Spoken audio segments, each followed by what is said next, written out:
Hello, hello, hello. Happy Thursday. Alegre here with Beyond Your Wildest Dreams.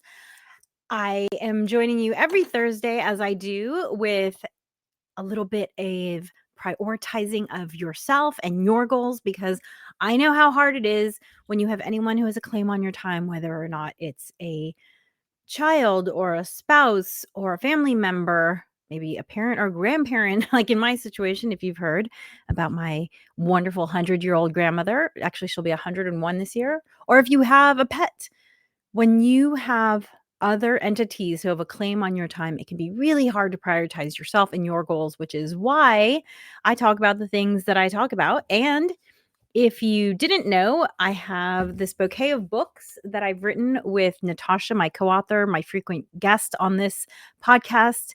And these books are all designed to be done in about 45 minutes to an hour, and they're all workbooks because Natasha and I know that you learn best when you're actively using the information, not just when it's being spat at you. And if you're watching me live, awesome. You're welcome to chat, put anything in the comments. You can also put it in the comments if you're watching a recording later because I do read those. And if you want to hear this again later, you could always find it at the Harness the Power of Planning podcast. If you check us out on Spotify, I've started uploading the videos there too, which has been huge. I actually got this idea from Spotify themselves because they said, listeners like yours want video. And I said, well, there is video on YouTube already, but I'm going through the extra step of uploading the video to Spotify. And apparently Spotify was right because a lot of you are watching the video on Spotify. Who knew? So that's another way to check it out. But you can always find these recordings, the video, the audio, wherever you listen to your podcast as the Harness the Power of Planning podcast. This will be episode 93. I'm so close to 100. It's incredible. Ooh, it's been a marathon, let me tell you, but it's very exciting. And I have a new strategy that I have been employing as of late where I pick a card from this box of sayings that sits on my desk, and I never look at it in advance. So you're going to be as surprised as I am at this moment. So let's pull a card. Oh, it's upside down. Okay. All appears to change when we change. All appears to change when we change. Henri Frédéric Amiel. Okay, so I'm guessing he's French. I am not familiar with Henri. All appears to change when we change. Absolutely. I definitely agree with this saying.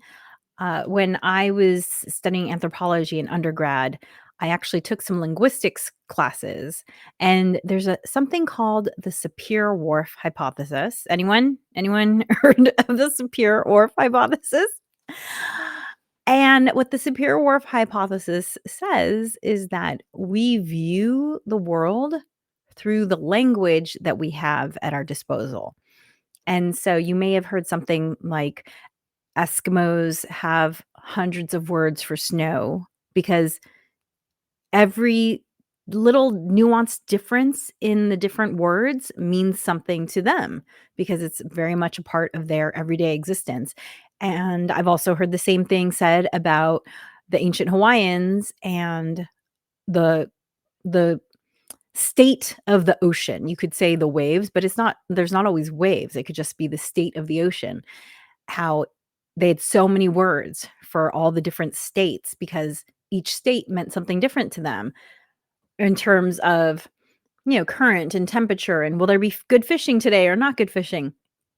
And so this saying by Henri Frédéric, all appears to change when we change. I definitely I'm just going to I think he means a lot of things here, but I'm just going to say, I know that as my knowledge increases and as my language increases, definitely the way the world looks to me it changes in different ways. So for instance, I talk a lot about prioritizing yourself and your goals. And I do that by talking about things like productivity and habit formation and goal setting. And those words might not mean anything to you, which is why I say, look, I help you prioritize yourself and your goals because that's language you can understand. But the more you listen to me and the more you might learn about, maybe you'll get curious and you'll look at some of the many books that I put up with regards to goal setting and habit formation and all those sorts of things. In fact, I'm just going to put this up right now. Here is my list of recommended 2025 books to help change the way you think. And so, as you start learning about habit formation and goal setting, oh, and here's my friend Natasha. You know, Hi. I'm just gonna finish this thought and you can jump in. The saying that I pulled today was all appears to change when we change. And I was saying how, you know, we talk about prioritizing yourself and your goals, but we also know that there's terms like goal setting and habit formation and productivity. And, the more you listen to us, the more you check out the books that we recommend or our own books, you will start to see the world in a different way as you acquire this knowledge because you will no longer. I know before I was a student of productivity, I never thought about my morning in a strategic way. I just thought, okay, well, I'm going to wake up and then whatever I have to do, I'm going to do. Right. Yeah, yeah. As it comes at you, right? Exactly. Hi, Mhm. Jace. Yes, we do see your comments, so feel free to comment and we will answer any questions you might have. But yeah, as your understanding changes, you change. And so, yeah, I don't know if that's what Henri meant by this quote, but that is my personal experience with that quote. How are you doing, Natasha? I'm very well. Sorry for being late today. No Something about problem. that just kind of jogged a thought that I had a while back. Somebody had said to me, nothing changes if nothing changes, and that just kind of means like it makes me think of like even the smallest little change begets change, right? So sometimes it feels like, oh, something is unsurmountable or just like, oh my gosh, that's such a huge change I couldn't possibly. But those little, like we've talked about many times before, little changes lead to bigger changes, and nothing changes if nothing changes, and so I think I was talking to because I think I was talking to a friend of mine and I was like, I just can't help it, I always get the when I go to this place, I'm like, I always get they have like a 3 cookie deal, I'm like, I always get 3 cookies. I was like, because it's such a good deal, you know what I mean, like because it's cheaper if you Mhm. bought three, Right, and right. she's like, you don't have to give up cookies completely. She's like, but just have 1 cookie. And I was like, what? You know what I mean? Like my brain at first was like, but the deal with the 3 cookies, it's like so much, And so she was just, and then she was like, well, nothing changes if nothing changes. And I was like, ooh, okay, yeah. I don't know if that completely relates to No, it just popped into my head. I think it does because yeah, things appear different. Like suddenly you're realizing, yeah, that's maybe that good deal is not good for my health. So you change how Right. you look at that deal, It if definitely you will. reframed it where it's like, just because it's free or it's cheap or whatever, you know what I mean, doesn't mean, how they get you with sales. They're like, buy one, get one free. It's like, well, do you need two of them? You know what I mean? Like, and that's, but it's tempting, it's such a good deal, so it did reframe it. It's like, what do I actually need? What do I actually want? Outside of this enticing offer that's being given to me, like, Absolutely. So keep learning, keep changing, keep growing. I know that I am a vastly different person than I was 10 years ago, 20 years ago, 30 years ago, hmm and hopefully for the better. So we have 2 topics today. We're talking about today is a parenting episode, and especially because we have Natasha here, so I love having her opinion on this as well. And so we're talking about in part 1, we're gonna talk about technology limits, hmm why and how to set them for your kiddos. And then we're gonna talk about in part 2, we're gonna talk about teaching your kids skills like empathy and before we get into it, because I just immediately want to start talking about empathy, let's get into setting technology limits. hmm Yeah. So, do you want to start? You're welcome to start. No, go ahead. I have Well, thoughts. we have a rule in our house, and this isn't just about technology limits for my kiddo. This is about our whole family. We have a rule in our house that is no quote unquote, TV during the week. That's just a hard and fast rule. TV time is only on Friday night, Saturday night, a little bit Sunday.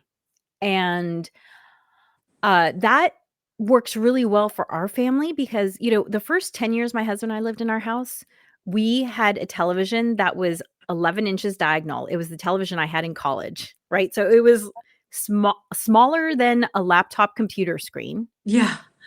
And, it was very poor resolution. And so basically, it was like not having a TV because you Yeah. had to sit so close to it to watch it. And it was fine, for 10 years, we didn't have a television and we didn't notice it, and then my husband said, "Hey, the Super Bowl's coming up. I wanna have a Super Bowl party." We had moved into a home and he was like, "I wanna host something in our home." And I said, on the 11-inch television?" Yeah, people are And not gonna he be super thrilled about that. Yeah, and he said, "No, we're buying a television." Uh-huh. So we bought a television, not something gigantic, but definitely much bigger than 11 inches. And from that day on, our TV viewership just inched its way up Mhm. to where we got to the point where we were watching what the average American watches in television, which is 4 hours a day. And that's not including smartphone use. So like they're just Mhm. television. That's not Yeah. that's not social media. That's just uh scripted, or I don't know how you want to define Yeah. television. Yeah. Mhm. And we were doing that, and, around that time, I was pregnant, and I said to my husband, I said, "Hey, okay, so we had about 10 years of no television, and we've had about 5 or 6 years of television, and I think we need to switch back because it's just crept into our lives, and it's taking up time that I would like to be doing other things, especially now that we're gonna have a kid, and I know we need to." So we made that decision then, and, we gave the television away, and we've kept that because, again, we saw the difference. And so that's one rule that's always existed in our household. And along with that screen limit, when it comes to screen time on Friday, Saturday, Sunday, we each get a night to choose. Each of us gets to pick, Mhm. and you can opt for a game night instead of watching a show. And usually that's me opting for the game night, but, I definitely think it makes a big difference because and I'll get pushback from my child on, "I don't wanna play a game, I wanna watch something." And then I remind her of how much we laugh our heads off when it doesn't matter what board game we play, inevitably we laugh our heads off, and she's like, "Oh, you're right, that is pretty fun." So it's just like this knee-jerk thing, just screens just hook into our brain in Yeah. this very powerful way. So anyway, so that's one of our limits. How about you? Yeah, we don't have the same limits. We do allow screen time during the weekdays. And this is post-pandemic. Pre-pandemic, um, I had a lot more guardrails on our screen time initially. And then kind of like all bets were off when the when the pandemic hit. Like mommy Right. needed some breaks and whatever else, and sometimes it was used as like a dangling a carrot. So it kind of I loosened up the guardrails that were around screen time. But in general, I mean, we have I think some of the basic stuff that most families have, like, no screens until your homework is finished, or I shouldn't say no screens because obviously they're working on Chromebooks and, and whatnot for Right, right. their homeworks, but, no entertainment, screens till after your homework is done or you've practiced your guitar or that kind of thing, so we have those kind of caveats as a family. If there is time, we've gotten into watching an episode of The Office together as a family, which has been so much fun. But like, Mhm. and we don't do it every single night. It's just kind of like when there happens to be a time to do it and so forth.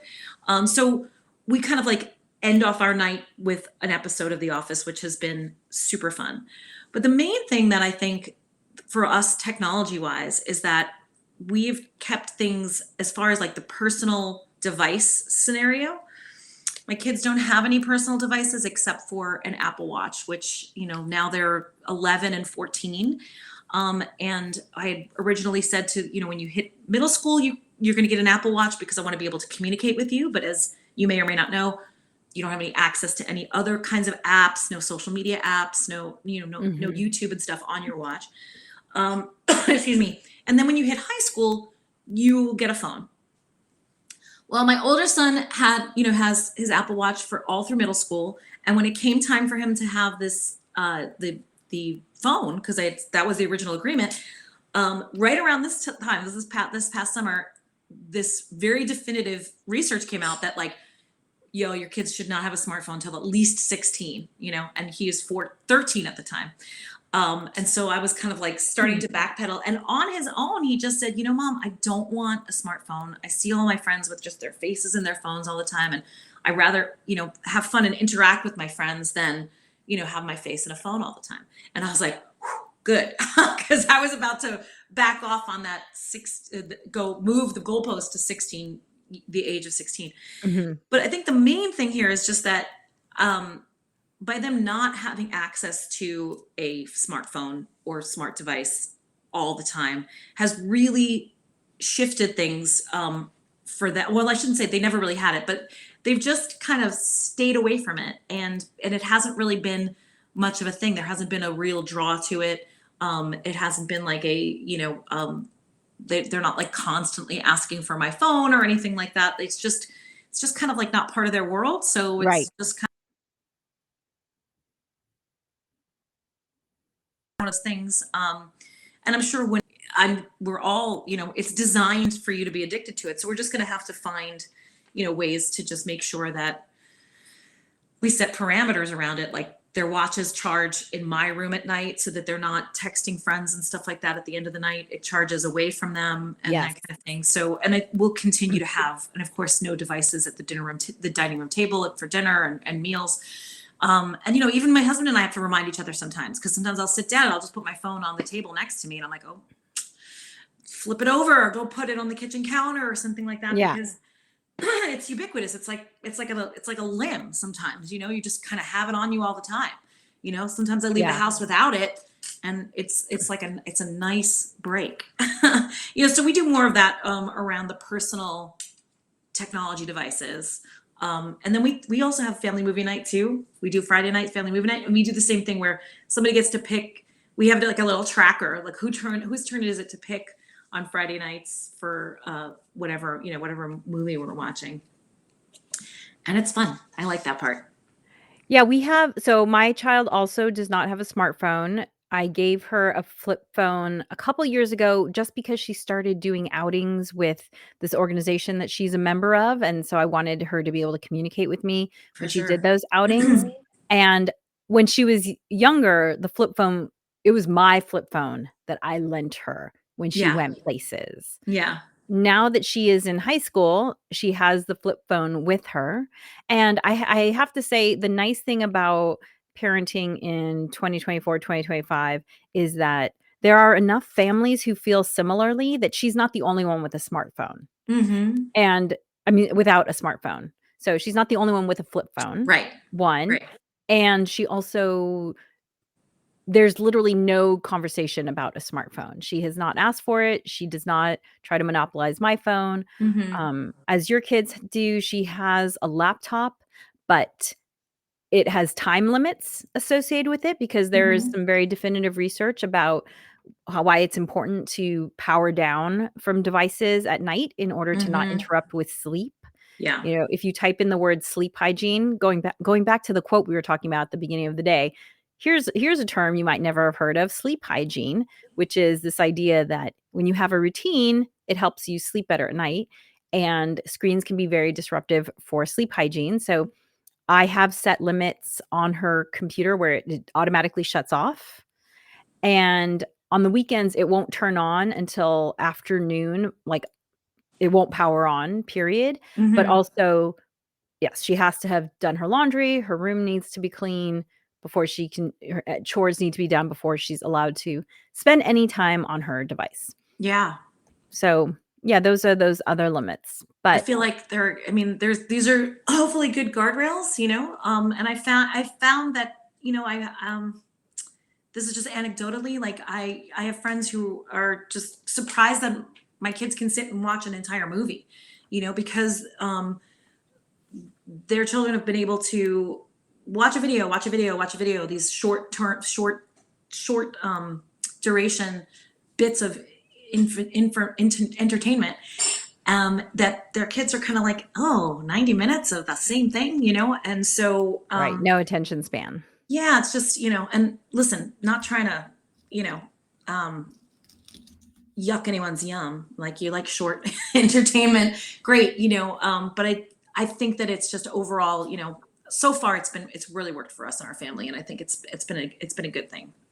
Exactly. Yeah, and I would also encourage people who wanna learn more about this to just there's lots of research out there about the effects of screen time on, uh, attention span, on sleep hygiene, and on, self-confidence for kids. There's so much Mm-hmm. about it. So, check it out Yeah. and make whatever decisions work for you and your family.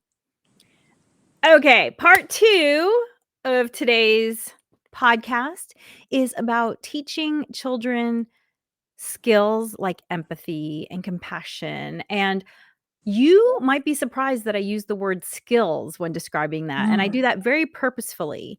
I do not believe empathy and compassion are inborn human traits. Maybe they are in some people, but when my kiddo was in preschool, we were actually part of a cooperative preschool, which means that I was there at least one day a week to work. That's what a co op does. Yeah. And it was fascinating to be exposed to 21 children rather than just my, one child, Yeah. right? Because if you're like most modern Americans, if you don't have kids in your family, you might not be around kids. And that was very much my experience. I wasn't Mm-hmm. really around kids until I had one of my own. And I saw that when a kid would get injured, there was 1 or 2 kids that would immediately run up to that child and be like, "Are you okay? Oh my gosh, teacher, so and so's hurt. Come over here." Mm-hmm. There was the kid that was the natural caregiver, and then there were the kids who were like, onto their own thing, and then there were the Mm-hmm. kids who were sort of, like, actively uncomfortable at what was going on, Mm. either just because it made them uncomfortable or because, like, "Am I gonna get blamed for what happened?" Mm. Mm-hmm. And my kid was not in the, "Hey, check out if the kid's okay" group, let me just say that, and I was like, "Oh, okay, I'm gonna need to do something about this," because I want her to be compassionate and empathetic, and I had to purposefully, anytime we were in that situation, say, "Hey, I can see you feel a little uncomfortable, can we talk about that? But before we talk about that, can we just go check and see if your friend's okay, right? You like that person, you want them to be okay and stop crying as well. Like, let's Yeah. go see how they're doing." Mm-hmm. And it was I had to do this regularly. It took a long time for it to become something that she learned. But that Right. was a big eye-opening moment for me. So that's why I use the word skills, Yeah. because not everyone's For gonna have sure. it. Right? I mean, absolutely. And I think that there's the whole nature nurture debate and whatnot, but your kids learn from watching you, right? What you model is what they see all the time. And so, I think that one of the gateways, I know for us, we read some books that would encourage emotional intelligence, right? So your EQ instead of your IQ, and there's lots of research that shows that ultimately having a more satisfying or happy life. I just want to say happy is it's kind of a dicey word. Like I want them to be happy, yes, of course, but we want our kids to be resilient. We want our kids to be able to. It's even maybe more important than happy because that's kind of a high bar to have all the time, but is emotional intelligence. So the more your child is emotionally aware of what's going on with them or being able to see what's going on with others, excuse me, ultimately winds up having a more satisfying life typically from what the research shows. So we have these books that were just, literally it was a book that was like, you know, Joe spilled his milk. And then they just have like a kid's face, like just like like, and just this is early on, right? Pointing to that and being like, how do you think he's feeling right now? That kind of thing. So, Mhm. going ahead and doing that, we had a couple of books that really kind of cued you into recognizing people's emotions outside of Mhm. yourself. And then the other thing is just also modeling it for yourself, right? So of course your kid skins your knee. Most parents, most moms especially, have a lot of empathy, and you've got, like you're going to take care of it and you're going to give them a lot of love and compassion and stuff. But I think the big aha for me was my own self-talk to myself when I would forget something or mess something up or, burn something on the stove or whatever, or left the house without something really important that we were supposed to bring or something like that.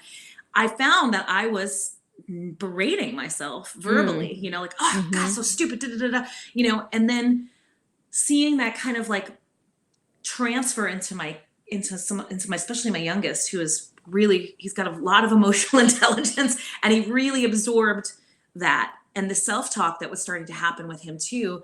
And when you see it outside of yourself and you hear your little one talking to themselves that way, you're like, oh my goodness, this is Mm. like, you're not stupid because you forgot your whatever, like, things happen. But and I was like, wow, that is, whether you want to or not, even with all the lip service to empathy or compassion, if you're not showing that to yourself, Mhm. your kid's gonna pick up on that. And so I feel like that was a major thing for me, was to say like, wow, I really need to model my own self-talk, my own empathy for myself, my own compassion for myself.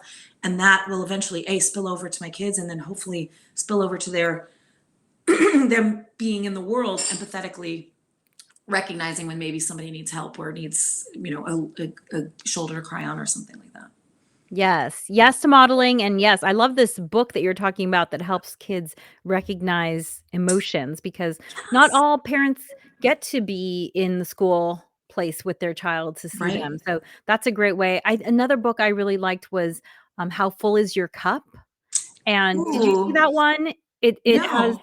so it has, like, a parent talking, or it has an adult talking to a kid. I don't remember if it was the parent or the grandparent, and they have little cups over their head, and the adult explains to the child, like, "Sometimes your cup gets empty because of, something that makes you sad or mad or whatever, and then you can fill your cup up by doing things like this." And I thought that was a nice way to visualize it, and again, Love going that. back to, having teaching experiences at home in case you're not able to be there in person.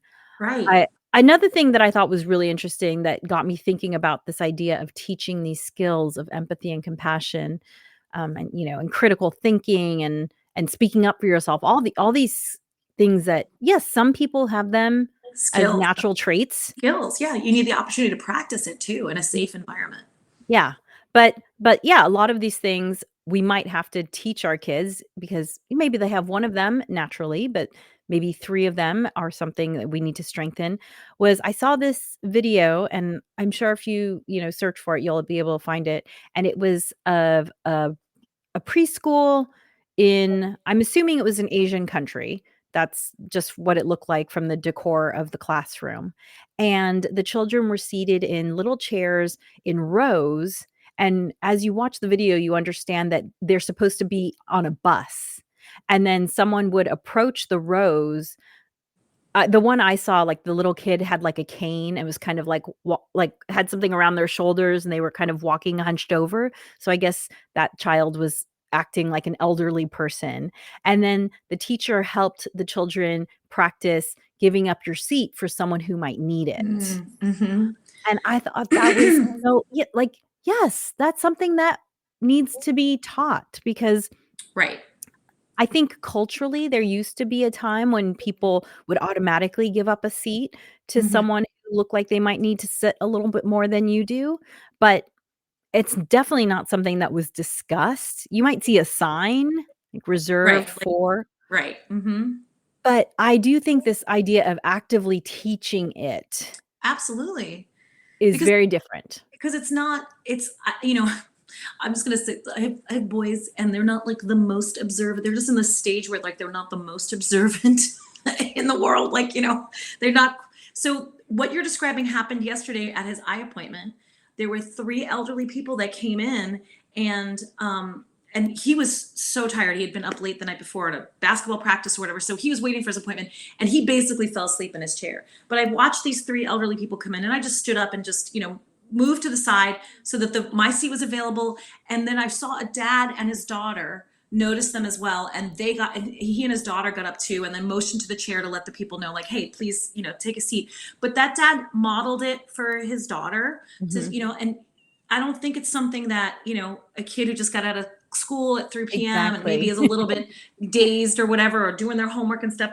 may not notice, like, yeah, some people coming in and having a little bit trouble walking and so forth, it may not occur to them Yeah. initially, and so you really do have to model, you do have to show and teach. And just that was it was just an observation, right? It wasn't, nobody asked him to get up or any of that. It was just, he observed it, he got up. I did the same. I let my youngest just sleep. He was completely knocked out, like in the waiting room chair. So I was like, he can stay seated, and they wound up having 3 open chairs because myself and the other dad and daughter got up.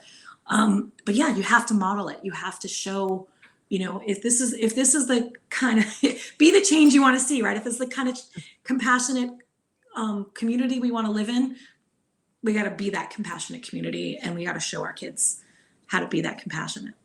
Yeah, and so maybe it'll just be in the moment, like with Natasha at the doctor's office, or maybe you specifically notice, my kiddo is really strong in these ways, but here's some personality traits or skills that I would like them to acquire, and you can look for books or situations. My Mhm. the church that I belong to, we do an outreach once a month with people experiencing homelessness, and we've taken our kiddo along because I once heard this quote by Michael J. Fox, and he said, I'm probably gonna misquote him.